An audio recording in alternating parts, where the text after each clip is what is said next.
Donc, comme Bernard le disait, moi, c'est Thomas Girardet, je suis coordinateur du séminaire d'introduction à la démarche scientifique.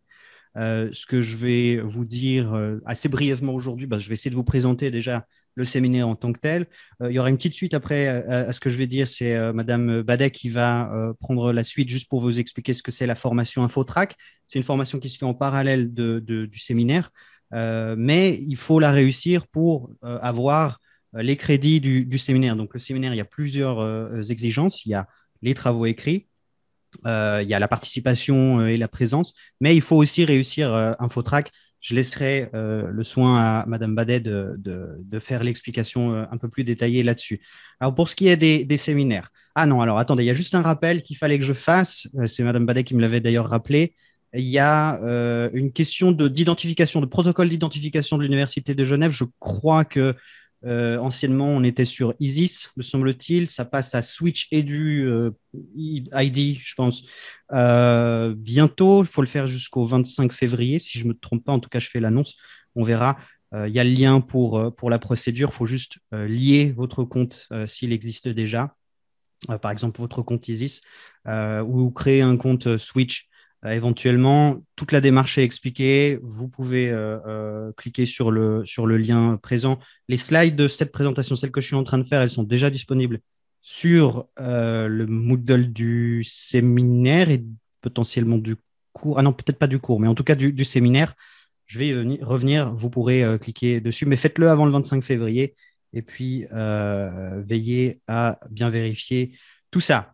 Alors, le séminaire d'introduction à la démarche scientifique, c'est un séminaire qui est en fait complémentaire au cours, mais qui a un objectif précis, c'est-à-dire qui vise à vous familiariser avec les étapes essentielles d'un travail académique, les critères de rédaction d'un travail de recherche en sciences sociales.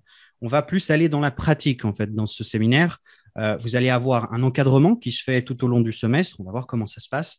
Vous serez encadré par 8 assistants et assistantes différents. Euh, L'apprentissage va se faire par l'intermédiaire de capsules vidéo. Il y en aura 4. Celles-ci, elles seront uploadées sur Moodle et sur YouTube. Mais vous aurez aussi en parallèle des séances sur Zoom avec l'assistant ou l'assistante de votre groupe. On passera aux questions de répartition un petit peu plus tard. En ce qui concerne la thématique, eh bien, on va parler des enjeux contemporains des migrations, mais c'est une thématique qui est, on va dire, là en toile de fond. C'est celle qui sera surtout utile, enfin, qui va être importante concernant vos travaux écrits. Il faut faire un travail écrit sur les enjeux contemporains des migrations. C'est un thème assez large, donc vous aurez malgré tout le choix. Il faut penser à une chose concernant le séminaire, c'est qu'il est avant tout axé sur les questions théoriques et les questions méthodologiques, c'est-à-dire comment est-ce que vous pouvez écrire un travail de recherche, un travail académique, en respectant certains codes, certains critères, certaines étapes de rédaction et de production, on va dire. Les exigences, je le disais, il y a un InfoTrack. Il faut réussir cette formation en ligne. Il y a un quiz, tout sera expliqué par Madame Badet. Il faut être présent. La participation est plutôt encouragée. Il faut lire les lectures obligatoires. Vous avez de la chance, il n'y en a pas beaucoup. Et évidemment, il faudra réaliser un travail écrit à rendre en fin de semestre. Ce sera en binôme ou en groupe de 3. Ça, c'est encore libre aux assistants de le définir pour leur groupe respectif. Et tout ça vous permettra d'obtenir les crédits. Il y en a 3. Mais ce sera une validation qui se fait sur une appréciation oui, non, suffisant, insuffisant. Vous avez déjà eu des séminaires, je pense. Pas besoin d'aller dans les détails à ce niveau. Alors, concernant le contenu du séminaire, je vous parlais des grandes étapes d'un travail de recherche, d'un travail écrit. Alors, il y a évidemment une introduction qui va se faire à la rédaction scientifique en tant que telle. Ça, vous le ferez sûrement lors de la séance 1 sur Zoom avec votre assistant la semaine prochaine, à partir de la semaine prochaine.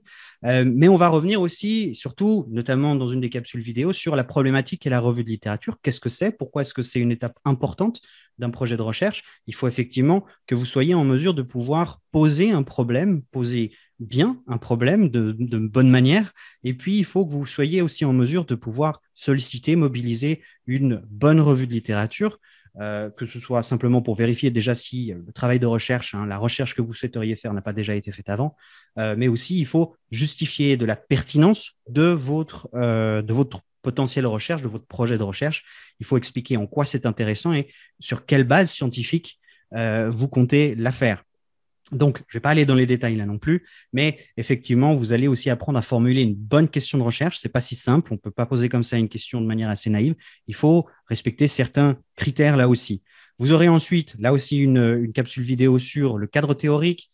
On va revenir sur les théories, les concepts, les hypothèses, comment bien formuler une bonne hypothèse et ce genre de choses. Ce sera notamment la séance 2, mais vous allez vous exercer au travers des séances plutôt interactives sur Zoom avec vos assistants, enfin avec l'assistant qui est en charge de votre groupe.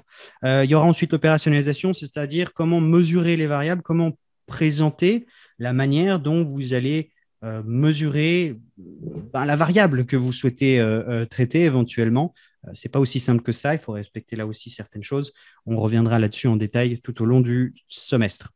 Et puis finalement, le dessin de recherche, la méthodologie, c'est en gros expliquer quelle va être votre stratégie de recherche, comment est-ce que vous allez faire dans la réalité. Alors, c'est des étapes qui vont s'arrêter là pour un travail de recherche. Évidemment, dans n'importe quel travail de recherche, on va toujours un peu plus loin, on présente les résultats, on fait une analyse, et puis tiens, on va vérifier, on va collecter les données nous-mêmes, que ce soit sur le terrain, que ce soit des données statistiques, etc. Ça, c'est des choses que vous n'allez pas faire. Nous, on veut vraiment vous apprendre à faire comme, à produire, à rédiger un projet de recherche. Donc, on imagine que vous allez le faire, que vous allez le soumettre éventuellement à un comité scientifique ou autre. Et on va essayer de vous apprendre comment faire, comment respecter ces grandes bases de recherche. Pour une des dernières séances, vous aurez sûrement les conclusions et puis une ouverture sur une certaine diversité des approches en sciences sociales. Il n'y a pas une seule manière de bien faire de la science. Alors, il faut respecter les critères de scientificité, je crois, mais il faut aussi garder en tête que la science, ce n'est pas juste la science naturelle, ce n'est pas juste du quantitatif, ça peut être aussi du qualitatif, ça peut être plein de choses. Tant qu'on respecte les critères et les codes de base, tout va bien, mais il n'y a pas une seule manière de faire de la science. Donc, en ce qui concerne la structure de séminaire, je vous parlais des capsules vidéo et je vous parlais des séances interactives. Les capsules vidéo, elles visent à vous transmettre la matière théorique et méthodologique du séminaire. Ce sera véritablement le contenu. Qu'est-ce qu'on souhaite vous apprendre, de vous transmettre. Et puis, vous aurez aussi les séances avec les assistants, c'est celles qui se feront sur Zoom. Là, vous allez pouvoir pratiquer un peu plus. Vous allez peut-être faire des exercices, des entretiens par groupe. Ce sera peut-être des séances réservées aux questions pour faire un atelier ou des ateliers, parler de vos travaux écrits qui sont en cours, comment est-ce qu'ils progressent, etc. Ça, ce sera votre assistant ou assistante qui définira de quand ces séances auront lieu. Il faudra être attentif à vos emails et au Moodle du séminaire. La première séance, je le disais, la séance 1, elle aura lieu la semaine prochaine à partir du 1er mars. Ce sera une fois que la répartition des groupes sera faite. Vous allez avoir une introduction, une présentation des séminaires. Vous allez revenir sur les exigences, donc c'est pour ça que je ne vais pas trop tarder là non plus.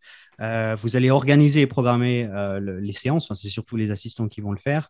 Et puis, vous allez aborder notamment, on pourrait appeler ça le chapitre 1, les sources scientifiques, c'est-à-dire qu'est-ce que sont les sources scientifiques, où est-ce que vous pouvez les trouver, comment bien les citer, comment rédiger une bonne bibliographie, et puis un retour sur le plagiat aussi. Ça va être un petit peu votre première base lors de la séance sur Zoom.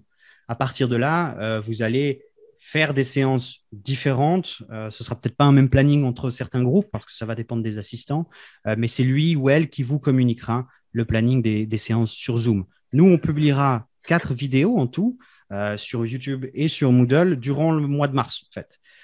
Ça va commencer le 5 mars, ça finira jusqu'à la fin mars. On va publier une vidéo chaque semaine. Et ça, c'est des vidéos que vous devrez regarder. Ça fait partie du contenu du cours. Mais les séances que vous allez faire en parallèle, elles serviront notamment à peut-être poser les questions que vous avez sur les vidéos, etc., etc. Voilà. Ça, les vidéos, c'est vraiment la phase un petit peu contenu pur et dur, matière à apprendre, alors que les séances interactives sur Zoom, c'est plus pour la pratique. Vous allez pratiquer, vous allez faire des exercices, etc. Donc, comme je disais, il y a 4 grandes étapes qui vont être traitées dans ces vidéos: problématiques et questions de recherche, cadre théorique, opérationnalisation et dessin de recherche. Vous serez prévenu pour la publication de chaque vidéo par email et sur Moodle. Et votre assistant ou votre assistante vous recommandera le meilleur moment pour les visionner parce que, évidemment, alors vous êtes libre de pouvoir les regarder dès le départ. Hein, si fin mars, vous décidez de toutes les voir, vous pouvez le faire.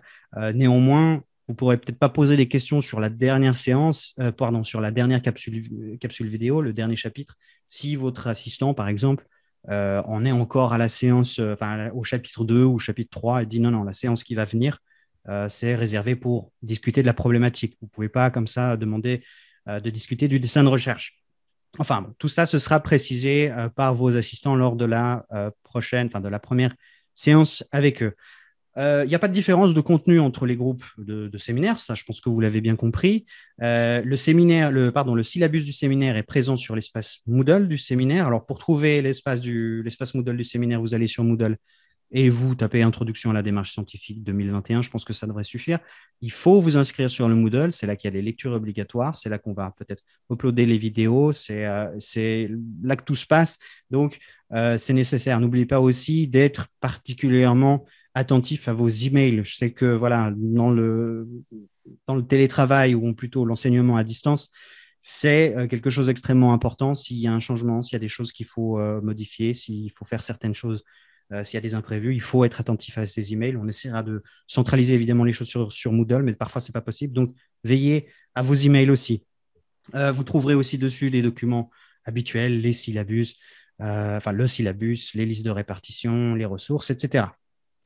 Alors, vous aurez 8 assistants. Juste une petite correction à faire. Stéphane Roche, le premier de la liste, il n'est pas au département de sciences politiques et relations internationales, il est au Global Studies Institute, mais bon, ça ne change pas grand-chose, on le modifiera dans le syllabus. Ces 8 assistants sont qualifiés pour vous donner ce séminaire, donc il n'y a pas de différence entre nous. Voilà. Pour les travaux écrits, comme je disais, doit porter sur les enjeux contemporains des migrations, doit respecter les étapes cruciales d'un travail de recherche en binôme ou en groupe de 3. Voilà, je ne vais pas aller trop dans les détails là non plus. La réédition, ce sera selon le planning de l'assistant, là aussi, vous le saurez lors de la première séance. En ce qui concerne la procédure d'inscription au séminaire, parce que je pense que c'est ce qui vous intéresse le plus dans ce que je raconte, parce qu'une bonne partie sera déjà répétée dans la séance sur Zoom, vous avez 18 groupes qui sont répartis en fonction de votre cursus et de vos préférences. Il y a des plages horaires néanmoins qui seront proposées, qui seront différentes entre les étudiants de sciences de la société et les étudiants du Barry. J'ai mis plus autres à côté de SDS, c'est si jamais il y a des personnes qui sont en programme de passerelle, par exemple, ou sciences de l'information, je crois. C'est des personnes qui ont été classées dans SDS au niveau du cursus, puis au niveau des programmes de cours. Donc, soyez attentifs à ça. Vous n'avez pas forcément les mêmes plages horaires, donc il faudra bien spécifier dans le formulaire qu'on vous fera remplir pour la répartition dans quel cursus vous êtes et ne pas vous tromper surtout. Le lien disponible, parce que ce sera un formulaire dans lequel vous allez préciser le cursus dans lequel vous êtes. Généralement, c'est par faculté, donc SDS ou Barry ou autre. Et à partir de là, vous aurez des propositions d'horaires. Faudra les classer par ordre de préférence. Donc, numéro 1, ce sera votre préférence, on va dire maximum. Et puis, préférence 5, je ne sais plus combien on en a par faculté, ce sera la préférence préférence minimum, on va dire. Donc, le lien sera disponible sur l'espace Moodle du cours et du séminaire. Il sera activé aujourd'hui à partir de 18h et il sera fermé jeudi à 16h. Une fois que on va dire, la procédure d'inscription sera terminée, on pourra faire la répartition des groupes et on espère qu'elle sera disponible vendredi à 12h. Je dis que c'est indicatif parce que dépendant quoi, ça peut prendre éventuellement un peu plus de temps, mais bon, ce sera disponible en tout cas vendredi pour que vous puissiez commencer votre semaine, la semaine prochaine, en sachant quel est votre horaire de séminaire. Comme je disais, la liste de répartition sera publiée sur Moodle, celui du cours et celui du séminaire. Mais néanmoins, vous pouvez vous retrouver avec votre troisième choix. Il faut que vous soyez attentif à une chose, c'est qu'on se réserve le droit d'effectuer des changements pour pouvoir respecter une forme d'équilibre. Vous êtes censé être disponible aux horaires qu'on propose. Donc, sauf si vous avez une très bonne raison de ne pas vouloir un des horaires, ou en tout cas de ne pas vous retrouver avec votre cinquième choix, par exemple, si vous avez un vrai conflit d'horaire, ça faudra le justifier, ou si vous avez éventuellement des questions professionnelles. Là, effectivement, il faudra le justifier là aussi. Si vous avez des réclamations, il faudra m'envoyer ça par email. Mais soyez bien conscient d'une chose, c'est qu'on fait ce qu'on peut avec ce qu'on a. Et il y a beaucoup d'étudiants. On n'est pas beaucoup d'assistants, donc il faut qu'on puisse équilibrer en fonction aussi de leur charge à eux. Donc, ça ne sert à rien de m'envoyer un email en me disant, je voulais avoir mon groupe premier, je ne l'ai pas eu. Est-ce que je peux changer? Il y a peu de chance. Néanmoins, on va essayer de faire le maximum possible pour respecter vos préférences.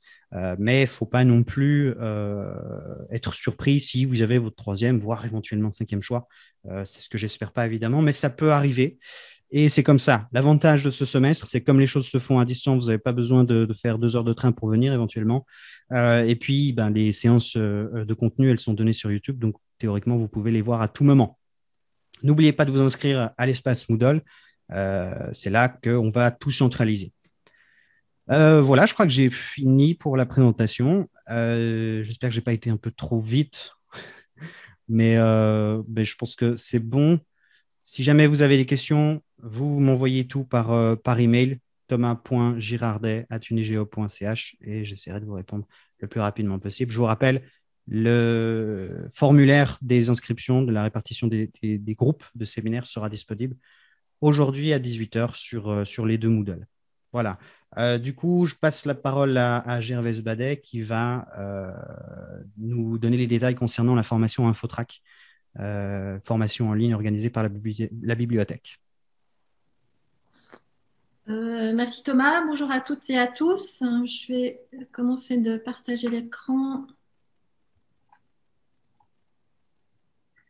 Voilà, et donc je vais prendre comme point de départ le cours, l'espace de cours Moodle du séminaire, à partir duquel vous pourrez rejoindre en fait l'espace de cours qu'on a créé, voilà, qui se trouve un peu plus bas, qu'on a créé ici et qui s'appelle InfoTrack, page Moodle. Donc il y a une page qui est destinée aux étudiants plutôt SDS, et puis une autre page qui est destinée aux étudiants Bari. Donc le contenu est identique, mais choisissez la page de la faculté dans laquelle vous êtes inscrite, parce qu'il y aura une évaluation après de ce cours.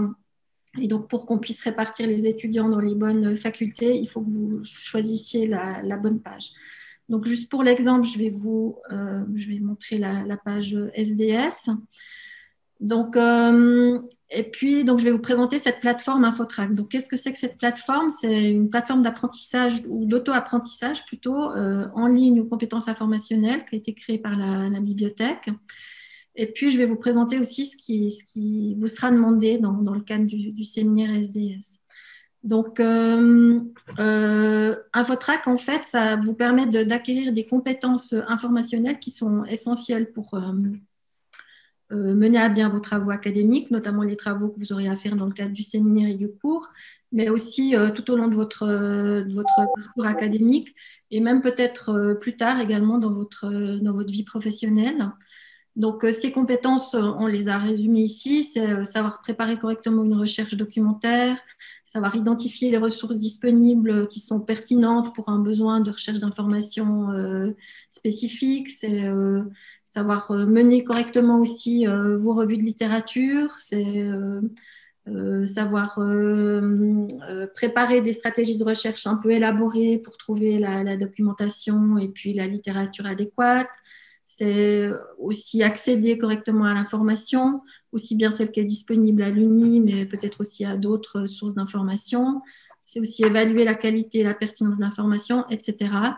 Et toutes ces compétences, elles seront revues aussi avec vous et mises en pratique justement avec vos assistants dans le cadre de ce séminaire. Je ne m'étends pas plus longtemps sur ces compétences à acquérir. Mais donc, vous pourrez les acquérir en parcourant cette plateforme en ligne qui s'appelle InfoTrack. Donc, vous avez l'adresse directe ici, mais on vous l'a mise aussi sur cette page Moodle. Donc, ce qu'on vous demande, c'est de suivre l'ensemble des capsules qui se trouvent sur cette plateforme. Donc, il y a 24 capsules dans cette plateforme, donc ce n'est pas les mêmes capsules vidéo dont Thomas vous a parlé tout à l'heure, c'est d'autres capsules vidéo. Donc ces capsules sont réparties ici en 5 thématiques, et si je prends par exemple une de ces capsules, celle-ci, vous voyez qu'il y a une vidéo qui est proposée, il y a un quiz aussi qui est proposé avec des questions avec lesquelles vous pourrez vous exercer. Donc là, par exemple, si je réponds à ces deux questions, à cette question-là comme ça, voilà. Quand j'ai répondu juste, j'ai l'explication de pourquoi j'ai répondu juste, pourquoi la deuxième, le choix de réponse était faux, et puis je peux retester les autres questions pour revalider les questions. Ça, c'est juste pour vous exercer. Donc, hein. Et puis, ce que vous trouverez aussi encore dans ces capsules, c'est ici dans la rubrique à retenir, où vous avez 2-3 informations essentielles, et puis une rubrique pour aller plus loin.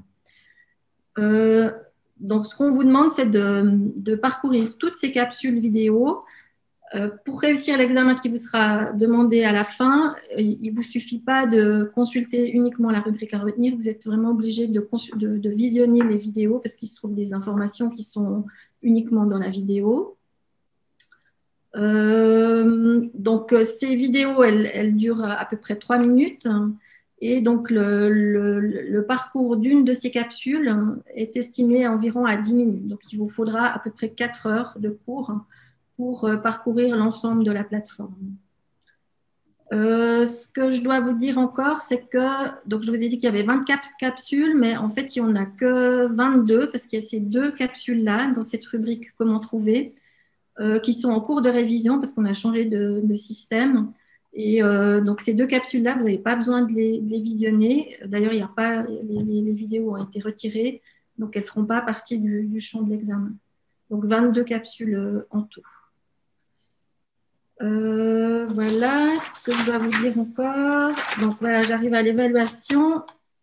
Je vais revenir sur la page Moodle. Donc, tout au bas de la page, de cette page Moodle, vous trouverez les informations qui concernent l'évaluation. Donc, vous pourrez parcourir cette plateforme entre aujourd'hui et le 19 mars, au moment où vous le voulez, au rythme où vous le voulez.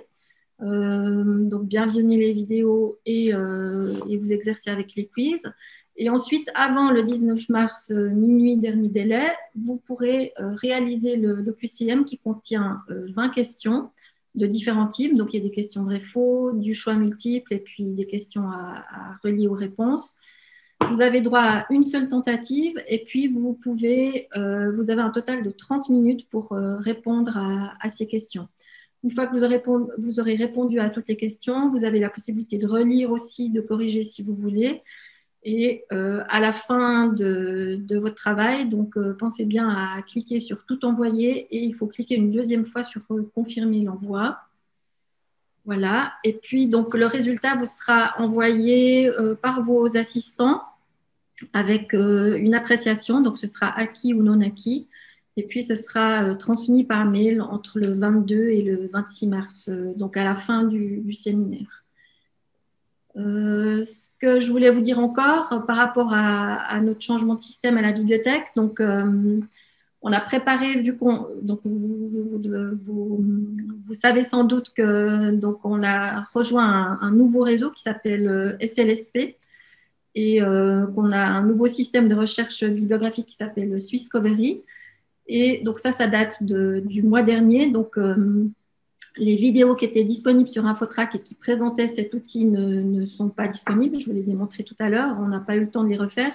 Néanmoins, on a fait une petite vidéo plus courte avec une démonstration de l'outil que je vous recommande de visionner aussi. Ça vous permettra d'être un peu plus efficace dans vos recherches dans le cadre de la revue de littérature que vous devez faire pour ce séminaire. Donc, je vous invite à regarder cette vidéo, même si elle ne fera pas partie du champ de l'évaluation. Voilà. Et puis, si vous avez des questions sur Infotrack ou sur les QCM, n'hésitez pas à nous contacter, donc Anne Moinoko, qui est ma collègue, ou moi-même, ou à poser vos questions sur le forum de Moodle. Voilà, et bonne chance et merci de votre attention. Merci beaucoup pour cette double présentation. Il est probable qu'on vous ait dit beaucoup trop de choses par rapport à ce que vous étiez en mesure de mémoriser. Là maintenant, donc, tout ce qui vous a été dit figure sur la page Moodle du séminaire. Donc, reportez-vous-y. La formation Infotrack, quelque part, fait partie du séminaire. Hein. Donc, ce n'est pas parce qu'elle fait l'objet d'une évaluation à partir de la deuxième moitié de mars que le séminaire s'arrête à ce moment-là. Je suis en train de lire un peu les éléments de conversation que vous avez pu ajouter les uns et les autres.